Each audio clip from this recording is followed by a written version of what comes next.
कमल को ही दे दे। हाँ हाँ कमल पे। Hello friends, good morning. कैसे हैं आप सभी लोग? आई होप आप सभी लोग बढ़िया से होंगे। तो हम भी बढ़िया से हैं। तो सुबह का टाइम है और हम उठ चुके हैं और आज हम काफ़ी लेट उठे हैं। और आज सबसे बढ़िया बात क्या हुई कि जैसे ही हम उठे ना, हमारे आगे आ गई हैं चाय पकौड़ियाँ। और गुसाई जी ने बनाई है आज चाय। चाय के साथ डायरेक्ट जो सुबह वाली चाय होती है ना, उसके साथ डायरेक्ट पकौड़ियाँ बना दी और सच में मज़ा ही आ गया। चाय पकौड़ियाँ खाने में तो ना मुझे बहुत अच्छा लगता है। और बच्चों को सिर्फ आलू आलू वाली चाहिए, बट मुझे तो हरी पालक वाली भी अच्छी लगती है। तो गुसाई जी ने वही बनाई थी आज। उसके बाद नाश्ता करने के बाद हम सब ने मैंने किया झाड़ू वाड़ू लगाया अच्छे से। झाड़ू वाड़ू लगाने के बाद आज छुट्टी वाला दिन है। और आज क्यों छुट्टी वाला दिन है ये तो आपको पता ही होगा, क्योंकि आज वोटिंग डे है। तो आज हमें ना वोट डालने के लिए भी जाना था। तो मैंने पहले सुबह का काम कर रही हूँ। मैं नाश्ता करने के बाद झाड़ू वाड़ू लगाया। झाड़ू वाड़ू लगाने के बाद ये बच्चे लेके आ गए थे कार्ड। ये कार्ड कहीं से आए हुए थे, क्योंकि अब 24-25 में शादी है उसके। और ये चुनाव वाले जो होते हैं ना, स्लिप होती है वो वाली है। और ये मेरी सिस्टर के यहाँ रह गई थी, तो रिशु से मैंने मंगवा दिए थे। और मैंने कहा कि नाना नानी के भी हैं, उनको भी दे के आ जाओ। रिशु उनको ले जाने के साथ साथ कार्ड उनके ले जाना भूल गया था। फिर आया रिशु और ये कार्ड लेकर के मैंने कहा कि जाओ तुम दे करके आ जाओ। फिर वो तो पहले चले जाएंगे। और पीहू देखो उसको कैसे धक्का मार रही है। पीहू को तो बड़ी खुशी हो रही है कि शादी के कार्ड आ चुके हैं, अब हम शादी में जाएंगे। तो बच्चों को होती है, जब हम भी छोटे थे तो ना, हमें भी कार्ड देकर सच में बहुत खुशी होती थी कि कब हम शादी में जाएंगे। तो ऐसे ही बच्चों को भी अब होती है, जैसे हमें होती थी छोटे में खुशी। उसके बाद मैं गार्डन में यहाँ किचन का थोड़ा सा कचरा वगैरह डालने आई, तो गुसाई जी गार्डन में लगे हुए थे, तो मैं भी उनके साथ लगी। गार्डन में जितनी बार आओ ना, उतनी बार सच में कुछ ना कुछ काम बढ़ ही जाता है। और कुछ नहीं तो घास निकालने में ही लग जाती हूँ। फिर आज तो हमें ये वाली क्यारी खाली करनी थी जिसमें धनिया था, और धनिया के बीज उग गए थे, आ गए थे। तो उसको सुखाने के लिए रख देना था साइड में। इस वाली क्यारी में मैं फिर से धनिया बो दूँगी, क्योंकि अब मम्मी ने भी बोया हुआ था धनिया, तो उनका काफ़ी अच्छा हो रहा था। तो मैंने सोचा मैं भी डाल लेती हूँ धनिया और पालक। तो ये क्यारी को मैंने अच्छे से बना दिया। उसके बाद मैं अंदर आई, और अंदर पीहू को मैंने लर्न करने के लिए बोला था, तो पीहू लग गई रोज़ बनाने में। और सच में बहुत प्यारा सा रोज़ बनाया था पीहू ने। उसके बाद मैं भी नहा धो करके रेडी हो चुकी हूँ।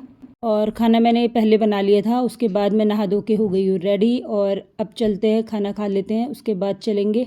खाने में आज दाल चावल और फ्रूट वाला रायता, जो कि गुसाई जी ने बनाया था। फ्रूट वाले रायते में गुसाई जी ने पपीता, अंगूर और केला डाला हुआ था। और केला ना मुझे बिल्कुल भी पसंद नहीं है, बट ना फ्रूट रायता में डाल के ना बहुत अच्छा लग रहे थे ये वाले फ्रूट डाल के।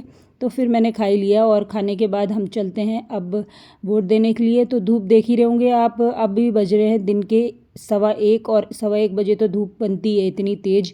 और सच में आज बहुत ज़्यादा ही तेज़ थी। चलते चलते हमें मिल गए भूमि और रिया और उसकी मम्मी पापा। तो ये लोग भी सब वोट देने जा रहे थे। और शायद भूमि और एक रिया की एक वोट मिला, दोनों को मिला के एक वोट तो इन्हीं की बन जाएगी। उसके बाद आगे चले तो ये लोग अम्ब्रेला लेके जा रहे थे, क्योंकि मैंने बताया ना आपको कि धूप बहुत ज़्यादा तेज़ थी। फिर चलते चलते हम पहुंच गए हिमालयन स्कूल के पास में, जहाँ पर कि हमें आज वोट देना है। और ना यहाँ पर आज मैंने सुना कि 5-5 बूथ थे, इसलिए भीड़ भी बहुत ज़्यादा नहीं है। तो हम पहुँच गए अपने वाले ये वाले रूम में, जिसका जो रूम नंबर है हमारा।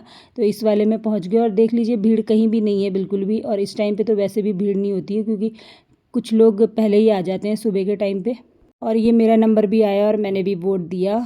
और आप देख ही सकते हैं हम कौन सी पार्टी वाले हैं। इसके बाद आगे चले वोट दे करके। और ये हमने वोट दे करके, ये देखिए, इससे प्रूफ होता है कि हमने वोट दे करके आ गए। उसके बाद हमें सब्जी लेनी थी। तो आज ना पूरा मार्केट भी बंद था, तो सब्जी मंडी से भैया सब्जी भी नहीं लेकर के आ पाए। तो ये देखिए इस तरीके से हो रही थी सब्जियाँ। फिर मैं घर पहुंची। घर पहुंचने के बाद शाम को रेस्ट वेस्ट करने के बाद अब मैं आ गई हूँ अपने प्यारे से किचन में। तो आप ही बताइए अब मैं क्या बनाने जा रही हूँ। आंटी मैं बताऊं आप क्या बनाने जा रही हो? मुझे पता है। अरे नहीं भाई, हमारे प्यारे मिंकू, मुझे पता है, तुम्हें तो पता ही होगा, तुम रोज़ खाते हो तो तुम्हें तो पता ही होगा। तो शाम के 4:30 बज गए थे। और इस टाइम पे ऐसा होता है, चाय सर्दियों में तो हम चाय बनाते हैं, मगर गर्मियों में ना हम चाय नहीं बनाते, बहुत कम चाय बनाते हैं। बस सुबह नाश्ते में बन गई तो बन गई, नहीं तो तभी भी बहुत ज़्यादा गर्मी में हम सुबह नाश्ते में भी नहीं बनाते। कोल्ड कॉफ़ी या कोल्ड मिल्क बच्चों के लिए बना देते हैं, वो सबसे बेटर रहता है आजकल गर्मियों में। तो यहाँ पे आज मैं बनाने जा रही हूँ बनाना शेक, जो कि बनाना बहुत ज़्यादा पड़े हुए थे और बच्चे ना थर्सडे को नहीं खाते, इसलिए मैं फ्राइडे को इनको बना रही थी बनाना शेक। क्योंकि पूजा करते हैं ना, तो फिर सही भी नहीं होता। जिस दिन पूजा करते हैं थर्सडे और केले की पूजा करते हैं और केला ही खा लो, ये भी सही नहीं है। तो उस दिन मैं इनको नहीं देती हूँ केला। तो ये फ्राइडे का आज दिन है और मैं बना रही हूँ केले का शेक, बनाने का शेक। और इसमें मैंने रूह अफ़ज़ा डाला, दूध डाला, नारियल पाउडर वगैरह डाला, तभी मुझे ये अच्छा लगा। वैसे मैं तो नहीं पीती हूँ इसको, मैं तो पपाया शेक पीती हूँ। सेम यही प्रोसेस मैं पपाया शेक में भी करती हूँ, ताकि ना जो केले की और पपीते की जो स्मेल होती है ना वो ना आए, इसलिए रूह अफ़ज़ा और मैं कोकोनट पाउडर बहुत ज़रूरी डालती हूँ। आप डालते हैं नहीं डालते हो, आप भी कमेंट में ज़रूर बताइएगा। Yummy tasty tasty. तो फ्रेंड्स हमारा बनाना शेक भी रेडी हो चुका है। चलिए इसी के साथ आज के व्लॉग की भी एंडिंग करते हैं। पसंद आए तो लाइक शेयर कमेंट कीजिएगा। फिर मिलेंगे नेक्स्ट व्लॉग में। Bye bye.